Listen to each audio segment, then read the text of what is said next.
અંબાજીમાં ચૈત્રી નવરાત્રીનો પ્રારંભ થતા મંત્રોચ્ચાર સાથે વિધિવત ઘટ સ્થાપન કરાયું. મંત્રોચ્ચાર સાથે ઘટ સ્થાપના કરાઈ. ચૈત્રી નવરાત્રીનો અંબાજી મંદિરમાં વિધિવત પ્રારંભ. ભક્તો માટે મંદિર ટ્રસ્ટ દ્વારા અનેકો સુવિધા ઊભી કરાઈ.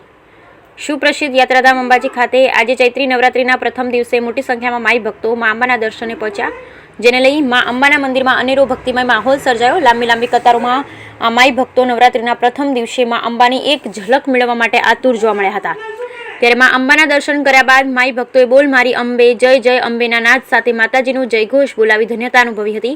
બીજી તરફ અંબાજી મંદિરમાં ભટજી મહારાજ દ્વારા ઘટ સ્થાપન કરવામાં આવ્યું, જેમાં અંબાજી મંદિરના વહીવટદાર હાજર રહ્યા હતા. આ ઘટ સ્થાપનને જોવા માટે ભક્તો શિસ્તબદ્ધ કતારમાં ઊભા રહી આ અલૌકિક પળના સાક્ષી બન્યા હતા.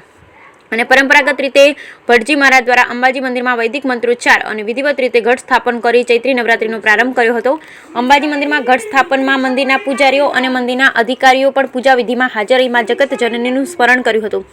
અંબાજી મંદિરના વહીવટદારે જણાવ્યું હતું કે આજે ચૈત્રી નવરાત્રીનો પ્રારંભ થયો છે, ત્યારે અંબાજી મંદિર ખાતે ભક્તોની ભારે ભીડ જોવા મળી રહી છે, જેને લઈ અંબાજી મંદિર દેવસ્થાન ટ્રસ્ટ દ્વારા ભક્તો માટે વિશેષ આયોજન પણ કરવામાં આવ્યું છે. અંબાજી મંદિરમાં ભક્તોને માતાજીના દર્શન સુગમતાથી થઈ શકે તેવી વ્યવસ્થા ઊભી કરવામાં આવી છે. ભક્તો માટે પાણી અને શેડની વ્યવસ્થા સાથે કોઈ પણ અગવડતા ન સર્જાય તે અનેક સુવિધાઓ ઊભી કરવામાં આવી છે. બ્યુરો રિપોર્ટ ભરત ઠક્કર, ડીસા, બનાસકાંઠા.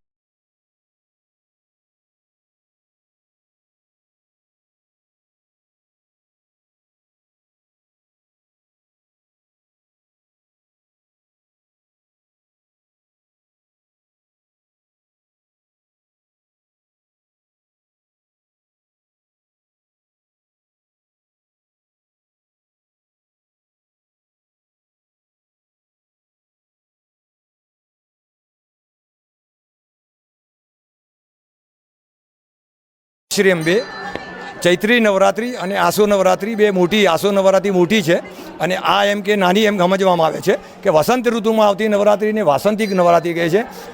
પહેલાં આસો મહિનામાં આવતી નવરાત્રિને શારદીય નવરાત્રિ કહે છે કે શરદ ઋતુમાં આવે છે. બે આ નવરાત્રિની અંદર આસો મહિનામાં અને ચૈત્ર મહિનામાં ઘટ સ્થાપન કરવામાં આવે છે. એકમથી આઠમ સુધી માતાજીના ઝવેરાય કરી અને એને પછી જે હવન યજ્ઞ થાય છે અહીંયા એની અંદર પધરાવવામાં આવે છે.